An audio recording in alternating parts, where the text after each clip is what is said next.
Bueno, también quiero que os fijéis un poco en las imágenes que salen en la pantalla, porque he puesto como un detallito para el final, ¿vale?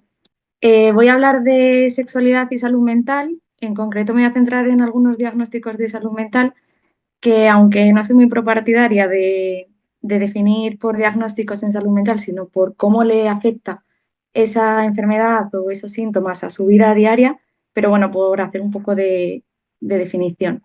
Voy a hacer un encuadre con algún tipo de definiciones, muy poquitas. Luego voy a hacer la interrelación de esa patología en la sexualidad de estas personas.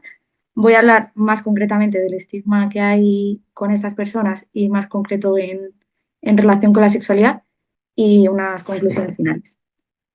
Por así empezar a contextualizar, la sexualidad es un aspecto central del ser humano presente a lo largo de toda su vida y se caracteriza por diferentes dimensiones en las que influye pues, el género, la identidad, la cultura, eh, las creencias y además se va a expresar de diferentes maneras a lo largo de todo el ciclo vital.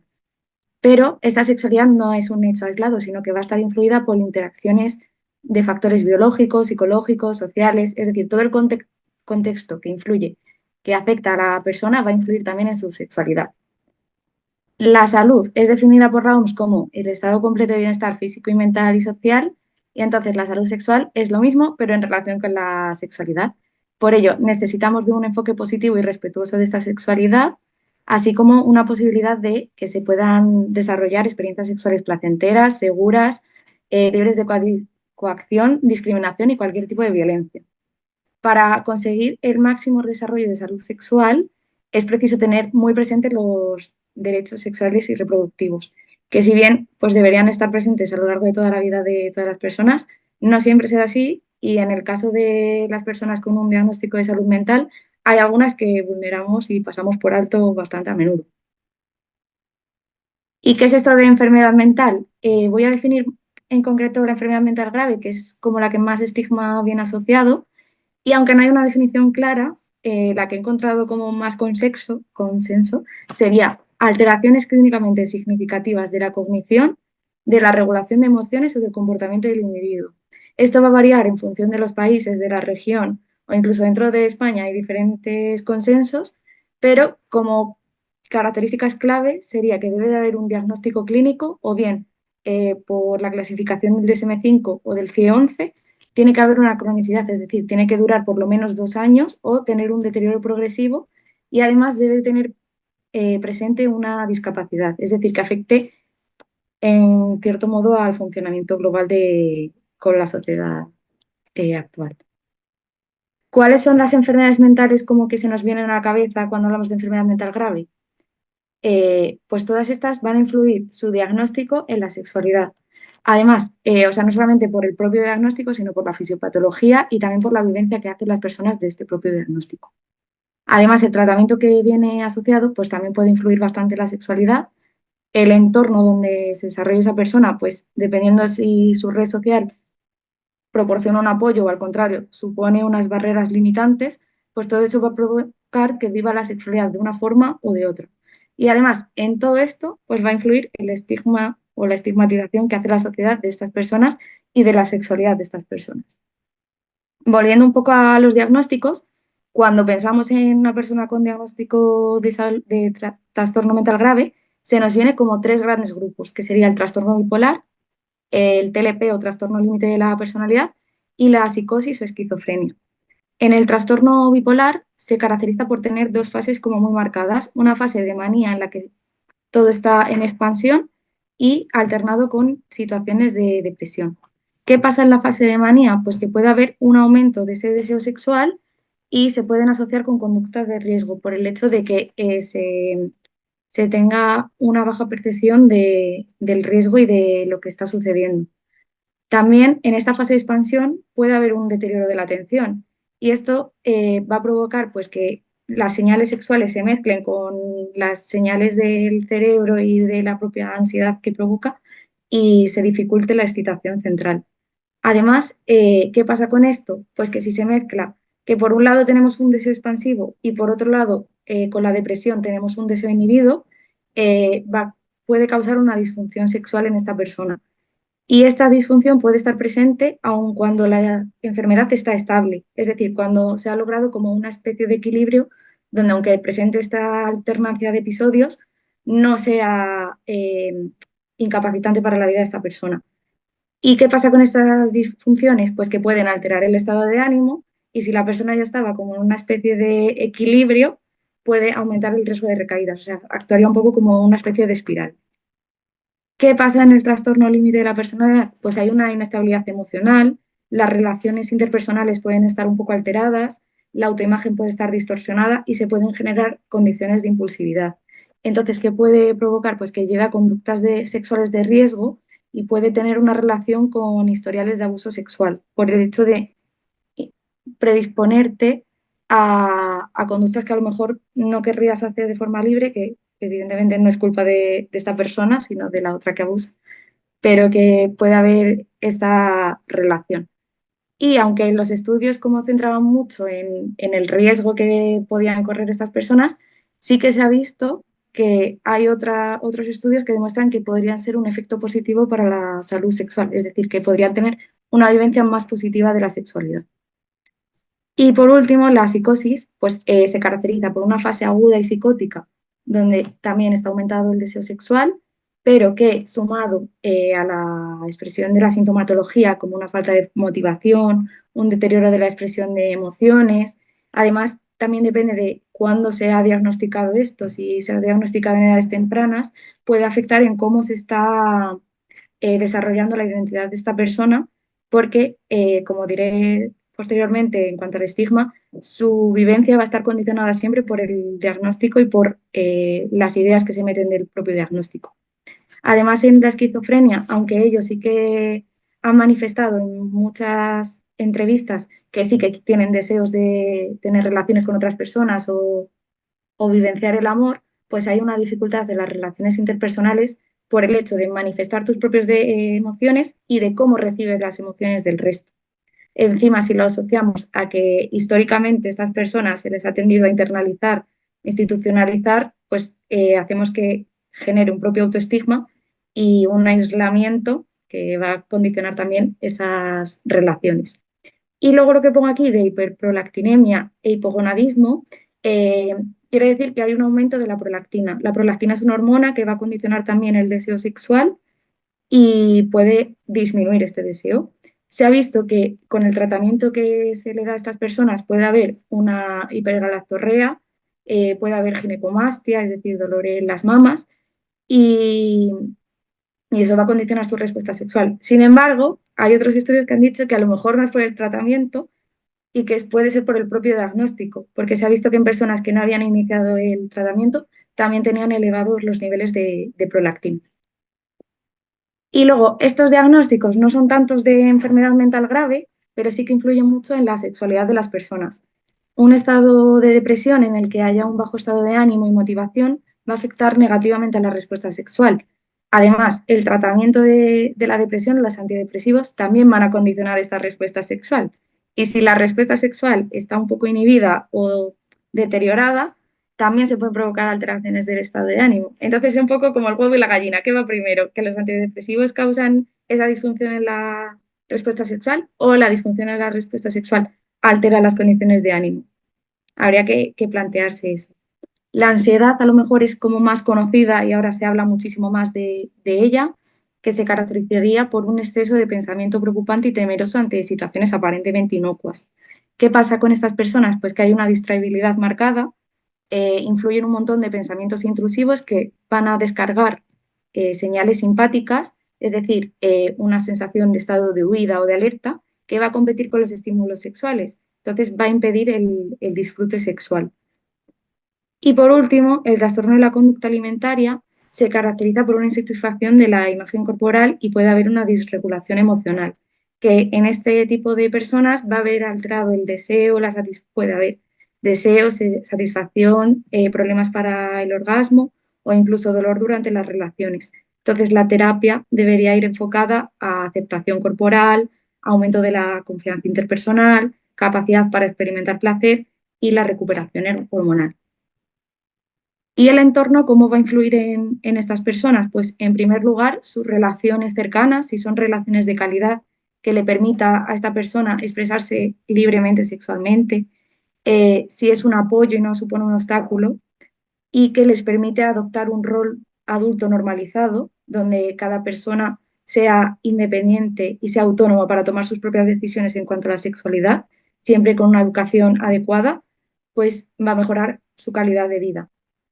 Por otro lado, el grado de independencia que tengan estas personas, pues tanto residencial, financiera o personal, les permita tener un espacio de privacidad donde poder explorar y donde explorar su orientación sexual, diversas prácticas, pues tendrán también una sexualidad más sana. ¿Qué se ha visto en los estudios? Que relacionan, evidentemente, la mayor frecuencia y disfrute de las relaciones sexuales con una calidad de vida.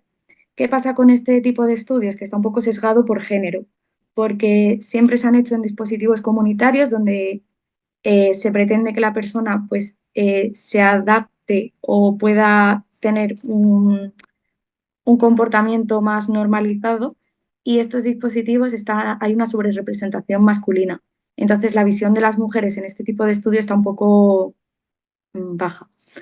Y por otro lado, la estigmatización, que lo voy a explicar un poco desde el ámbito de la interseccionalidad.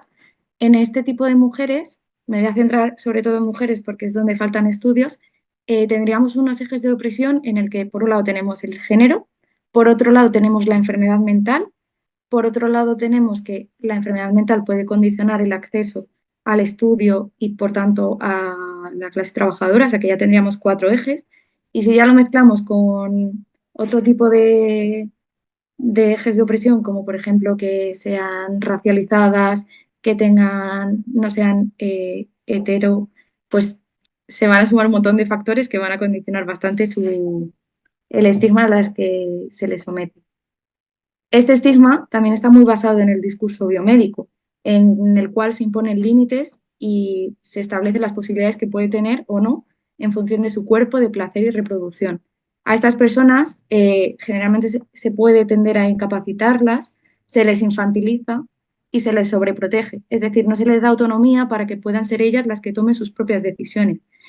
Aparte, en los estudios hasta 1980 o así, se pensaba que estas personas eran asexuales, o sea, que no tenían ningún tipo de motivación ni deseo por las relaciones sexuales. Sin embargo, en los últimos años sí que se está poniendo un poco más de énfasis, aunque, claro, se ve desde nuestra mirada y de lo que debería ser normal, entre comillas. ¿Y qué pasa con todo este estigma? Pues que estas personas lo integran en su propia personalidad y entonces va a afectar en cómo ellas se ven, cómo se relacionan y cómo se vivencian. Por un lado, este estigma se va a condicionar como en dos grandes ejes. La sexualidad, pues de nuevo me centro en las personas que se han sido socializadas como mujer, se les va a dar una visión heteropatriarcal y falocéntrica en la que toda su disfunción va a ser centrada en tener dolor para las relaciones o no tener deseo o no alcanzar el orgasmo. Pero no se les va a hablar nunca de su autoerotismo, entonces se van a silenciar muchas prácticas y por tanto, de forma indirecta, estamos negando los derechos y los cuidados sexuales. Y esto provoca una autonomía sexual limitada. Y por otro lado, sería el control reproductivo. Como he dicho, a muchas de las personas con trastorno mental grave se tiene incapacidad, suele provocar una discapacidad. Entonces, esto se equipara un poco con las personas disca y se pueden ver problemas como el miedo al embarazo no deseado, no de la propia persona, sino de su entorno que va a tender a vulnerar sus derechos reproductivos, va a lo mejor la esterilización forzosa no, porque en 2021 se intentó impedir esta práctica, pero sí que se tiende a intentar condicionar a esta persona que de manera indirecta como que se le intenta convencer de que sea ella la que decida voluntariamente no tener reproducción, porque también se les prejuzga con su capacidad maternal. Se oye mucho pero ¿cómo va a tener un hijo si no es capaz de cuidarse de a sí mismo? Luego también a estas personas falta una educación sexual integral y por tanto estamos restringiendo la libertad sexual. Y esto sumado pues a todo el estigma y los condicionantes de esta enfermedad, pues puede haber limitaciones económicas y sociales que les aumente aún más la discriminación. En lo del tema madre no madre, pone como en contraposición, por un lado, no eres capaz de ser madre y por otro lado, eres mujer, debes ser madre, debes cuidar a un bebé. Entonces, tendríamos un poco que pensarnos cómo podemos, o sea, la libertad y la diversidad de maternidades que hay y luego cómo la sociedad puede ayudar a estas personas a respetar su deseo y su derecho de reproductivo. Voy a poner un vídeo que igual no es de una persona con diagnóstico de trastorno mental grave, es de la serie Fácil, que está basada en el libro Lectura Fácil, y habla un poco de esto, de la esterilización forzosa. Marga, ¿por qué no has querido que te operas?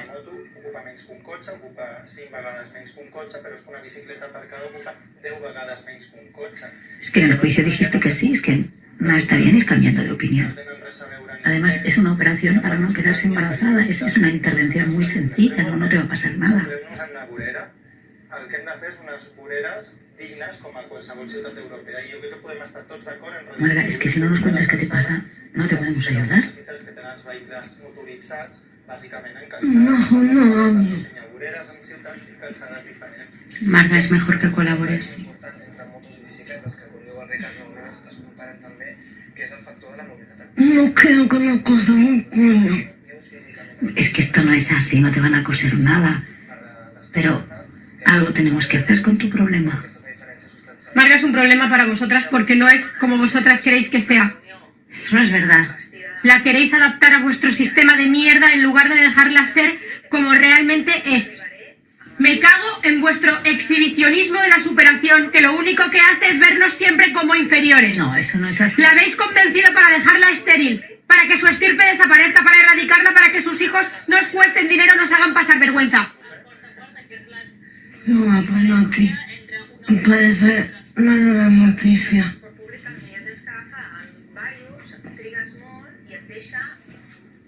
¿Vamos a la danza? Bueno, o sea, esta serie es muy chula y os la recomiendo ver porque abre muchos melones y te hace pensar mucho. ¿Y qué pasa con estos ejes y con estas limitaciones de sus derechos? Pues que les va a situar en una situación de vulnerabilidad ante abusos y malos tratos, que si tanto nos preocupa que sean personas que no les pase nada, pues a lo mejor tenemos que centrarnos más en que no sufran estos tipos de abusos. Si nos centramos en el tabú de la sexualidad, la interiorización del propio estigma de las personas, el desconocimiento del cuerpo y la invisibilización de sus deseos, todo eso va a sumar y contribuir a que acepten relaciones no equitativas, conductas violentas o vean prácticas no deseadas vistas como esperables o aceptables. ¿Por qué? Porque consideran que tienen que ser lo normal y lo que necesitan para que otra persona les acepte. Y encima, cuando estas personas intentan a lo mejor denunciar una situación de abuso, se enfrentan también con una denuncia silenciada de se lo está inventando, esto ya está con sus locuras o ya está con sus ideas y no es verdad. Y entonces, como conclusión de todo lo que he leído, todo lo que he intentado documentarme, es fundamental reconocer los derechos sexuales de estas personas. Se necesitan recursos comunitarios que aborden estas inequidades desde una mirada interseccional, es decir, donde las personas están desarrollando y donde están viviendo. Deberíamos concienciarnos toda la población para realmente protegerlas a través de sus derechos. Capacitar a las personas, a las familias, porque van a ser su centro más, su red más cercana, para que reconozcan, defiendan y ejerzan estos derechos. Y además se necesitan hacer estudios donde se hable de la sexualidad de estas personas desde la mirada de estas personas, desde su vivencia, no desde lo que nosotros consideramos normal, saludable y aceptable. Y un poco así como devolverles la capacidad de que ellos puedan ser los que tomen sus propias decisiones sobre su sexualidad y que puedan desarrollar un desarrollo personal y sexual pleno y auténtico.